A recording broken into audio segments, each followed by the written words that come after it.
Fala, galerinha do sexto ano, tudo bem? Meu nome é Roberto Falcione, sou professor de História. Em nome da Secretaria da Educação do Estado do Paraná, sejam todos bem-vindos para mais uma aula de História.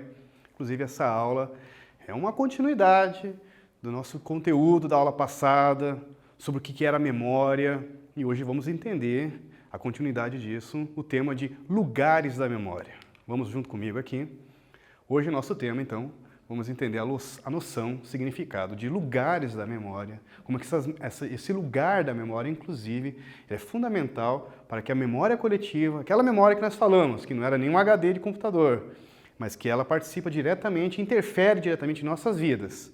Inclusive na número 2, vamos entender, identificar esses lugares e ver como que eles interferem diretamente na representação do passado, como nós entendemos que é o passado, como nós entendemos, como nós acreditamos que tenha sido o passado. E esses lugares da memória interferem como entendemos isso. Na aula passada, vocês vão lembrar aí que nós trabalhamos bem bacana aquela obra do Pedro Américo, Independência ou Morte.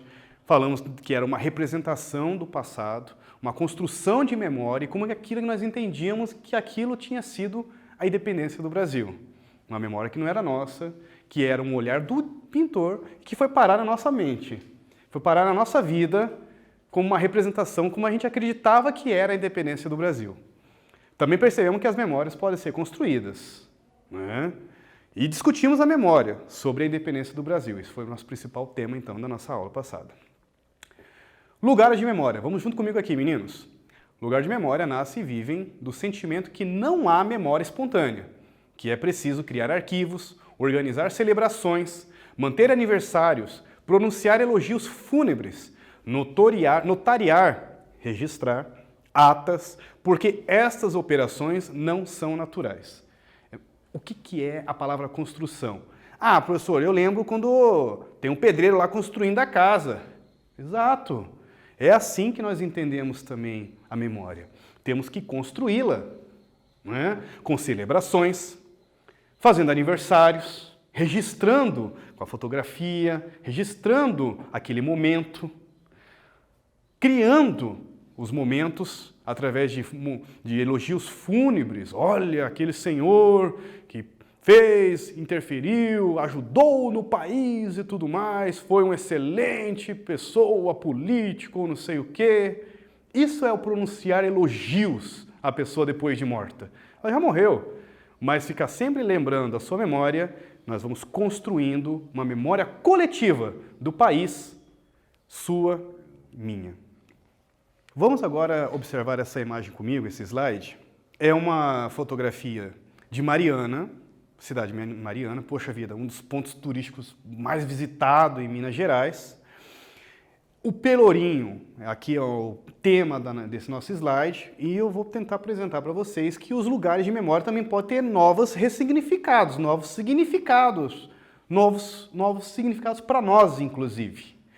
O Pelourinho, no contexto da escravidão do Brasil, lá em Minas Gerais, lá no século 17 e 18, ele servia como uma espécie de punição aos escravos que tinham certa resistência ou que tentavam fugir. Quando eles eram escravizados, o Pelourinho era um lugar público, uma espécie de uma praça, onde eles eram açoitados, né, onde eles recebiam maus tratos, castigos, para exemplos, inclusive para outros escravos não fazerem iguais. Essa era a função do Pelourinho. Mas e hoje? O que é o Pelourinho para nós hoje? Não tem esse significado. Aliás, diga-se de passagem, no Brasil colonial, duas coisas precisava para se fundar uma cidade, uma vila. Uma igreja, um pelourinho. Dois símbolos de fundação de vilas do Brasil colonial. Então, olha que características de simbologia que para nós hoje, né, temos outros ressignificados. É um ponto turístico, é uma característica, é um monumento, inclusive. Aliás, claro, com uma crítica contra a escravidão, mostrando aqui a balança da justiça, a espada, né, a igualdade. Vamos ver junto comigo aqui uma outra fotografia agora, é no Rio de Janeiro, é Cais do Valongo. Pesquisem, quem tiver acesso, quem puder, pesquise na internet. O Cais do Valongo foi um dos lugares que mais desembarcaram escravos vindo de navios de tráfico negreiro.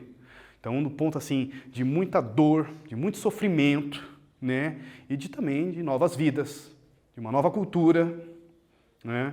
E chegada de milhares de africanos que desembarcavam no Rio de Janeiro, escravos que vinham trabalhar no Brasil. O Cais do Valongo é um dos pontos, uns lugares de memória assim fundamental para entendermos a escravidão no Brasil, inclusive.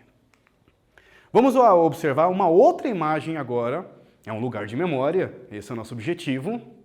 Uma roda de capoeira. Está aqui então a imagem, os meninos, né, os capoeiristas, com essa imagem representando o momento que eles estão fazendo a dança da capoeira. E a próxima, um outro lugar de memória, ligado à religião africana, à matriz africana, né, mostra um presente para Iemanjá, na praia de Itapema. Dia de festa de Iemanjá, foi em 2015 essa fotografia, um lugar de memória na frente ao mar, um momento de um presente, uma oferenda para a Iemanjá, e os meninos estão levando essa oferenda para Iemanjá da religião de matriz africana. Um lugar de memória, a praia. Olha que interessante. Então pode ser natural, pode ser um cais, pode ser até uma dança, pode ser inclusive o carnaval. O carnaval também é um lugar de memória. Acontece todo ano, tem temas, trabalham conteúdos, trabalham inclusive com a história. Pode inclusive falar sobre o fim da escravidão, sobre a luta dos africanos, a resistência, né? Quilombos, a história do Brasil sendo rememorada como uma memória que está sendo em celebração, e o carnaval é um exemplo de celebrações, como comentamos no slide anterior. Outro exemplo aqui, como que um lugar de memória também pode ser alvo de nós entendermos se tem sentido, se realmente é uma tentativa que cola, vamos dizer assim. Por exemplo, aeroporto. Todo mundo sabe, é o lugar onde os aviões fazem seus pousos, alçam voo, suas decolagens. O nome é Zumbi dos Palmares. Você sabe quem é Zumbi dos Palmares? Um dos maiores líderes africanos aqui do Brasil, Zumbi dos Palmares, lutou diretamente no Quilombo dos Palmares e ele acabou se tornando um símbolo de luta e resistência e símbolo da cultura africana no Brasil, né? Afrodescendente no Brasil. Inclusive, 20 de novembro, Dia da Consciência Negra, em homenagem a Zumbi dos Palmares. Agora eu levanto uma questão junto com você e o meu professor amigo, professor técnico Fábio, pensamos junto com carinho para vocês. Como que símbolo de luta e resistência do povo africano, escravizado, está sendo representado aqui uma espécie de uma homenagem para um aeroporto? Quem frequenta aeroporto? Que classe tem dinheiro, condições para estar toda hora fazendo viagens, transitando nesse lugar? Qual a relação entre Zumbi dos Palmares e um espaço de transporte um pouco mais elitizado, para pessoas que têm mais condições? Qual que é essa relação? Tem a ver? Vocês acreditam que essa homenagem tem sentido? Ou poderíamos até mesmo questionar se colou ou não colou essa homenagem aos Zumbi dos Palmares? Agora, olhem a próxima imagem. É essa sim. Que fotografia riquíssima de Zumbi dos Palmares, Rio de Janeiro, 20 de novembro. Aqui embaixo nós podemos ver aqui o acesso, inclusive. Está representando como se fosse uma homenagem a Zumbi dos Palmares, na região central do Rio de Janeiro. As flores, lembra muito essa coisa do cemitério, da memória, de você levar a flor aos mortos, como uma homenagem aos mortos, ou mesmo você ali lembrando, né? Ou mesmo uma espécie de carinho, uma situação de emotivo, né? Uma situação de emoção sua com aquela imagem, ou a lápide, ou quando vamos ao cemitério, né? Junto, você vai prestar suas homenagens, o seu carinho, o seu respeito aos seus familiares. Olha que interessante, 20 de novembro, a imagem Zumbi dos Palmares, flores em sua homenagem. Isso sim é celebrarmos, rememorarmos, fortalecer uma memória coletiva. Aqui colou. A do aeroporto não decolou. Agora é com vocês. Vou deixar uns minutinhos para vocês estudarem junto comigo e nós vamos aqui responder quais alternativas apresentadas não apresentam lugar de memória. Respondam, pensem, se puder pesquisem, lembrem da aula e daqui a pouquinho nós voltamos e discutimos junto com vocês a resposta.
Fala, galerinha. E aí, o que vocês pesquisaram? Qual dessas alternativas não apresenta um lugar de memória?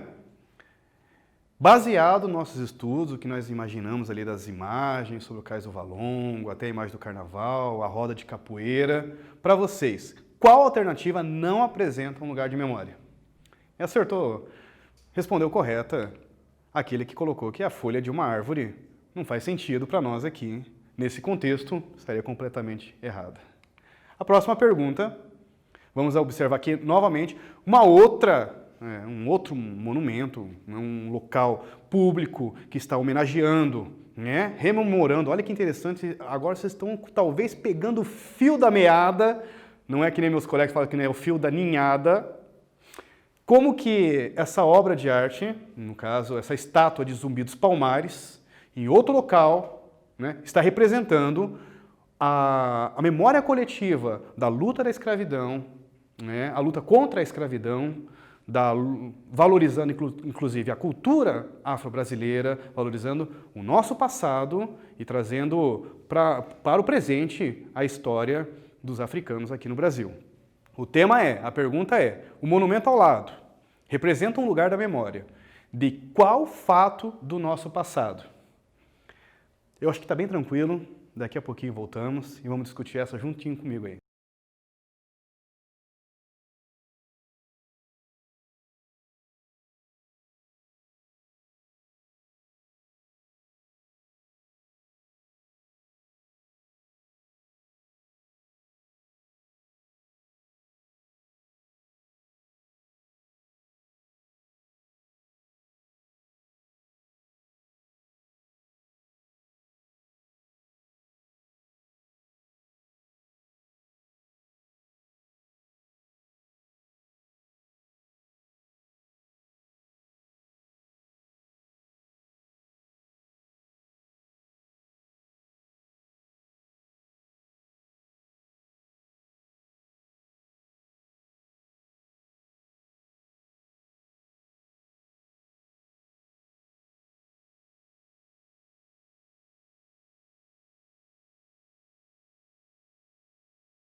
Olha eu de novo aqui. O que vocês responderam? Tá fácil, eu acho, hein? Tá tranquilo quem prestou atenção na aula, vocês aí com um caderno em mãos aí, registrando o que entenderam da aula, façam esse exercício em todas as aulas, inclusive, não é só estar na frente da televisão ou no YouTube prestando atenção, é bom sempre ter o caderno, como se fosse a sala de aula, registrando o que você está entendendo dessa aula, isso é muito importante. E aí, monumento ao lado representa o lugar da memória de qual fato do nosso passado esse monumento ele representa.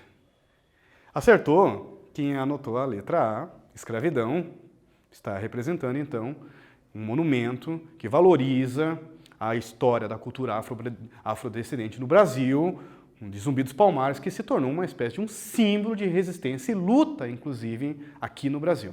Né? Inclusive, o 20 de novembro é em sua homenagem. Se entende que é o dia da morte de Zumbi dos Palmares, né? Quando Palmares caiu e a sua luta representando o dia de 20 de novembro, o dia da luta, o dia de Zumbi dos Palmares.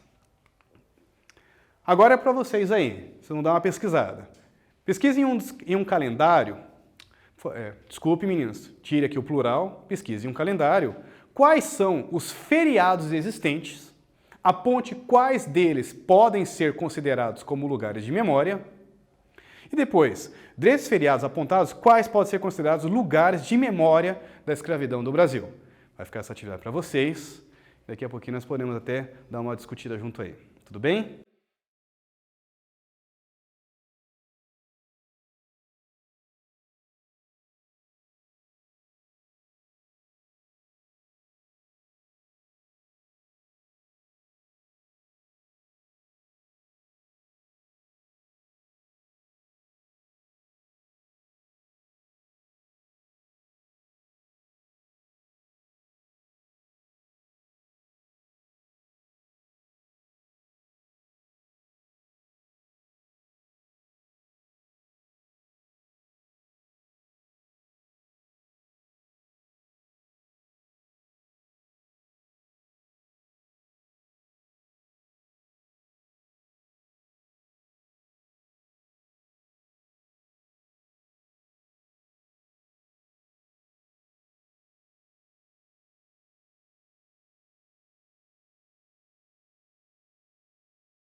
Fala, galerinha. Olha eu novamente aqui. Vamos responder essa junta aí. Queria ver o que vocês registraram, o que deu para vocês darem uma pesquisada.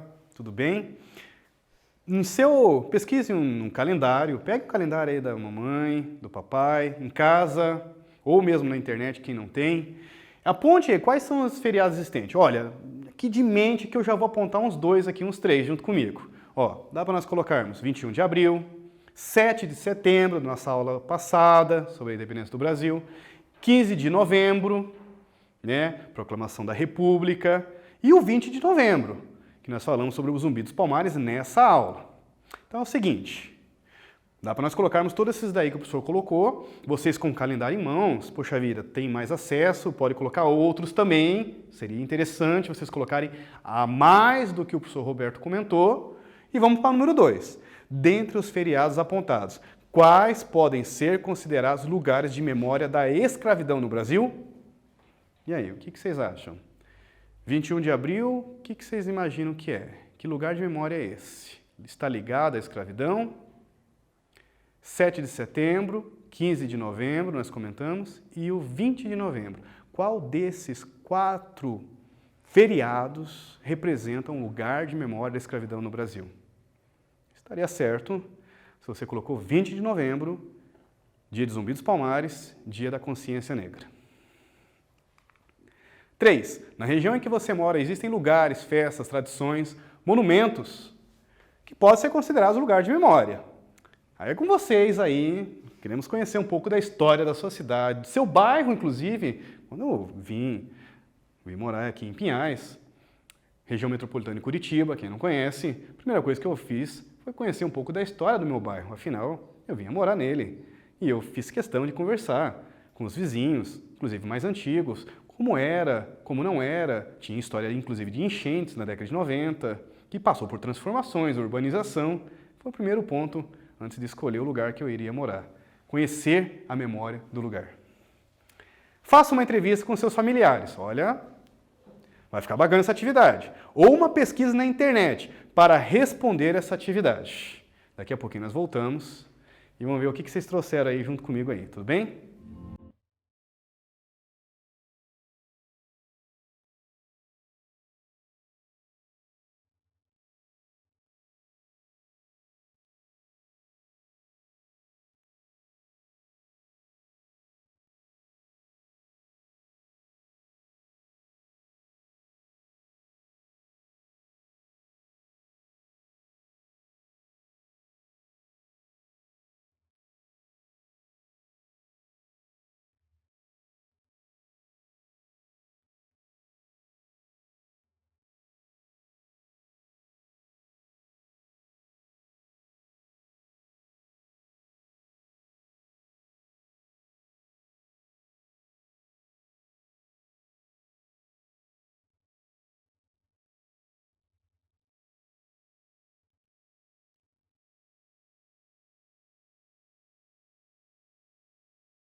Novamente, vamos finalizando aí a nossa última atividade, último slide.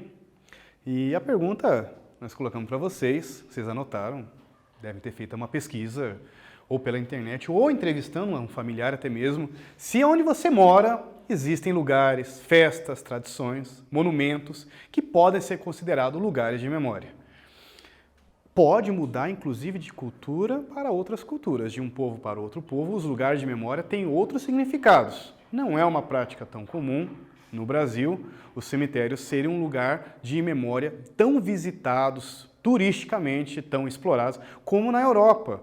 E, poxa vida, por exemplo, na França, nós temos pontos turísticos de cemitério, onde as pessoas visitam, pontos turísticos de visitação no cemitério, e é um lugar de memória também, assim como no Brasil, fica mais restrito apenas ao dia de finados, que nós vamos, lembramos nossos familiares, do nosso passado, pessoas, entes queridos que morreram e que têm uma ligação com o nosso passado, com a nossa vida, com a nossa família. E aí? Vocês fizeram essa entrevista? Pesquisaram aí que festas, lugares, tradições, monumentos aí do seu bairro, da sua região, que está ligado também junto com você? Esse é o nosso objetivo, entendermos também, conhecermos a nossa história, os lugares de memória que estão próximos a nós. Vou pegar um exemplo novamente, aqui perto da minha casa, eu moro em Pinhais, região metropolitana de Curitiba, aqui na capital. É uma cidade emancipada há pouco tempo, mas nem por isso ela é desprovida de memória. Nós temos o famoso caso, o Barão do Cerro Azul, onde ele passou de trem numa situação de uma guerra envolvendo dois estados, Rio Grande do Sul, e a situação de legalização com os estados, com o governo, no caso o governo federal, e houve um momento aqui do Brasil, né, aqui em Curitiba, que inclusive o Barão do Cerro Azul passou pela nossa cidade, e isso sempre é muito lembrado. Esse discurso, onde ele foi levado para o Rio de Janeiro, acabou não sendo levado, acabou sendo um fato histórico no caminho, inclusive, do trem, e a passagem de trem pela nossa cidade marca muito esse momento histórico da presença do Barão do Cerro Azul, quando ele foi levado, quando ele seria levado para o Rio de Janeiro, e é um ponto de memória, um lugar de memória. O trem, no caso, a passagem do trem é o que nós lembramos, essa sensação de uma memória coletiva que não é nossa, mas que nós tornamos como nossa. E os lugares de memória fazem essa ressignificação, essa consolida essa memória para nós. Fortalece, junto com o que nós estudamos hoje, celebrações, atos fúnebres, elogios, né? Datas comemorativas, feriados, lugares de memória. Encerro por aqui, de coração, desejo a todos vocês bons estudos, força, foco, pensamento positivo, sempre, que podemos ter outros estudos bem bacana. Espero que vocês tenham gostado. Até a próxima, pessoal. Valeu, obrigado!